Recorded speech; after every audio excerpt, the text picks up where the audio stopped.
For today's vlog kakadwa ay maglalagay nga tayo ng tire sealant sa ating motor na si Matmat kasi may singaw po yung bandang likod ng ating gulong.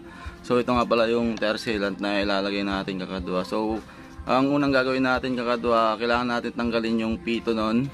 So kung may pagbaklas kayo mas maganda. So sa akin kasi kakadwa gumawa lang ako ng DIY kasi wala akong pambaklas dun sa pito yan. Ito po yung ginawa ko na alambre lang, tapos pinalapad ko lang yung magkabilang dulo. Makikita nyo na kakasya na siya doon sa pinaka needle ng gulong natin. So luluwagan natin yon, tatanggalin, tapos tatanggalin lang natin yung hangin para malagyan natin ng tire sealant. So let's go kakadwa.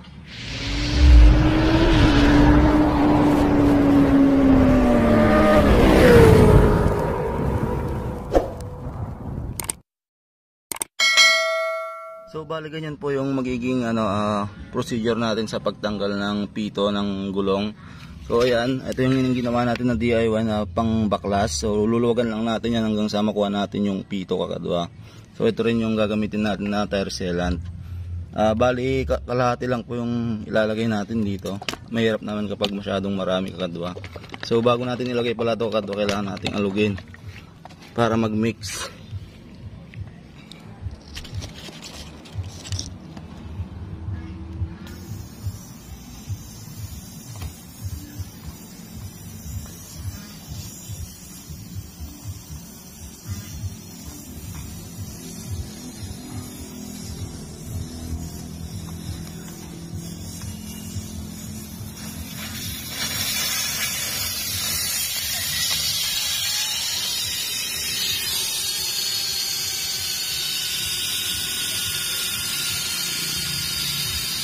So yan guys, kakadwa, tanggal na natin yung yung needle niya. So papasingaw lang natin lahat yung yung hangin, make sure na walang natirang hangin bago tayo magsalin ng tire sealant kakadwa. So dahil wala nang hangin yung ating gulong kakadwa, lalagyan na natin siya ng tire sealant. So bago po natin siyang lagyan ng tire sealant, kuha lang kayo ng pansundot para sundutin itong butas na yan para malinisan at pag nilagay natin yung tire sealant ay dire-diretso sa pasok sa loob.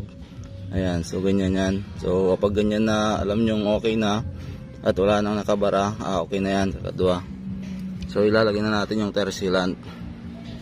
So ito, yung mga tire sealant nga pala kakadwa na binibili, may kasamang hose na yan para ilalagay na lang sa mismong lagayan ng hangin.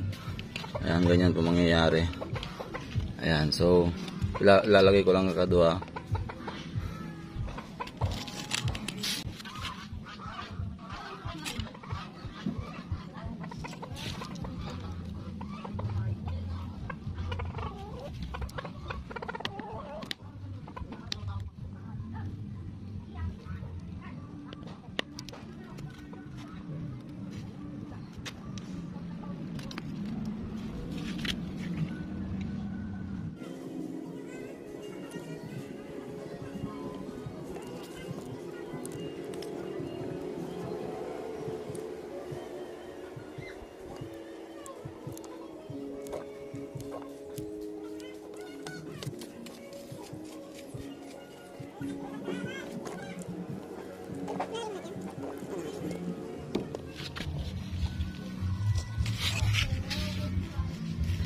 So yan nga guys, kakadwa, nalagay na natin yung kalahati nitong tire sealant. Ang gagawin ninyo kakadwa ay ikutin nyo lang yung gulong para kumalat po yung sealant na nasa loob ng gulong natin. Ayan.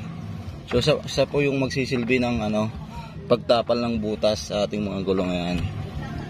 So yan, ang ganyan nyo lang kakadwa.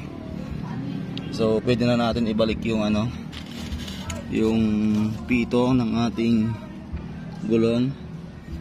Ayan, so kailangan sundutin nyo muna para walang barado kapag naglagay na tayo ng hangin. So yan lang kakadwa.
So yan, nilagay na natin kakadwa.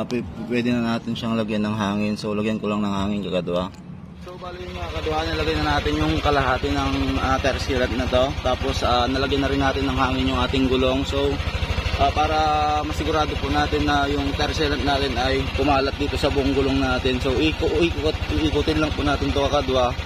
Pero ang ginawa ko kakadwa, pinandar ko na lang yung motor para hindi na tayo maghirap na sa kamay sa pag-iikot. So papandarin na lang natin, tapos isilingador lang natin para mapaikot ng gulong. So yun lang kakadwa. So paikutin ko lang. Ganun nga kakadwa, ganun lang kasimple ang paglagay ng tersilan sa ating mga gulong ng ating motor pag nagkaroon ng butas yung gulong ninyo. So hindi mo na kailangan na pumunta sa isang motor shop kasi kahit sa sarili mo kaya mo yan. So madali lang naman kakadwa. So yun nga, yun yung ating vlog ngayon. At kung may natutunan ka sa ating vlog, don't forget subscribe at papalo na rin po ako sa aking page. So see you on next video. Peace out.